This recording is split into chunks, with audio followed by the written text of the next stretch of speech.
محبوب پاک علیہ السلام نے فرمایا جس خاوند کی بیوی بن سور کے بازار جائے وہ دیوس ہے، بن سور کے بے پردہ خوشبو لگا کے بازار جائے وہ دیوس ہے۔ ضرور وہ کون ہوتا ہے؟ فرمایا وہ بے غیرت ہے۔ کتنے سخت لفظ ہیں۔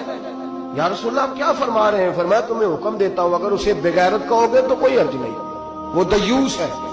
اگلے لفظ سنیں حدیث پاک کے، میرے نبی کریم علیہ السلام نے فرمایا اگر وہ اس پر راضی بھی ہے، اگر وہ اس پر ایک تو جا رہی ہے اور اگر وہ راضی ہے تو دیوس ہے۔ نبی پاک نے فرمایا وہ جتنے قدم چلے گی اتنے ہی اپنے خامد کے لیے جہنم میں مکان تیار کرائے گی، اس لیے کہ اس کا خامد راضی ہے کہ تو بن سور اور بے پردہ ہو اور جہاں مرضی جا جہاں سے مرضی آ۔ فرمایا وہ اگر اس بات پہ راضی بھی ہے تو وہ دیوس بھی ہے اور اپنے لیے